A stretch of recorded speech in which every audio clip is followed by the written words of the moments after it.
Hello friends, welcome back to Pink's Kitchen Tamil. இன்னைக்கு நம்ம மாங்காய் வச்சு சட்னி எப்படி செய்யறதுன்னு தான் பார்க்க போறோம். இது நல்ல காரசாரமா ஒரு டெலிஷியஸான சைடு டிஷ் ரெசிபி. இது இட்லி தோசை கூடலாம் ஒரு சூப்பர் காம்பினேஷனா இருக்கும். ரொம்ப குவிக் அண்ட் இன்ஸ்டன்ட்டான ரெசிபி. சோ அந்த ரெசிபியை பார்க்கறதுக்கு முன்னாடி இதுக்கு தேவையான பொருட்கள் என்னென்னன்னு பார்த்துட்டு வந்துடலாம். ஒரு பேனை சூடு பண்ணிக்கோங்க. அதில் 2 டீஸ்பூன் எண்ணெய் சேர்த்துருங்க. எண்ணெய் நல்லா சூடானதும் 1/2 டீஸ்பூன் கடுகு, 1/2 டீஸ்பூன் உளுத்தம் பருப்பு, 1/2 டீஸ்பூன் கடலைப்பருப்பு, கொஞ்சமாக கருவேப்பிலை இலைகள், 2 பல்லு பூண்டு, 10 சின்ன வெங்காயம், அப்புறமா 3 பச்சை மிளகாய் சேர்த்துக்கோங்க. இது எல்லாத்தையும் ஒரு 1 நிமிஷம் போல் வதக்கி விட்டுருங்க. இந்த வெங்காயம் நல்லா டிரான்ஸ்பரண்ட் ஆகிற வரைக்கும் நல்லா வதக்கிக்கோங்க.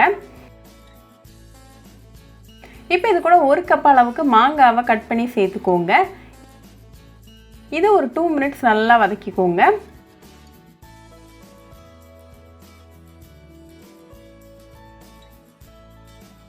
இப்போ மாங்காய் நல்லா வெந்தாச்சு. ஸோ ஃப்ளேம் ஆஃப் பண்ணிவிட்டு கொஞ்சமாக கொத்தமல்லி இலைகளை சேர்த்துருங்க. அதையும் லைட்டாக மிக்ஸ் பண்ணி விட்டுருங்க.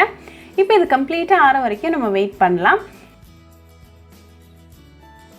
இப்போ 5 நிமிஷத்தில் இன்க்ரீடியன்ட்ஸ் எல்லாம் ஆறி ரெடியாக இருக்குது. ஸோ இது ஒரு மிக்சர் ஜாருக்கு மாற்றிடுங்க. இது கூட ஒரு 1/4 டீஸ்பூன் உப்பு, அப்புறமா 2 டேபிள் ஸ்பூன் தண்ணி சேர்த்துக்கோங்க.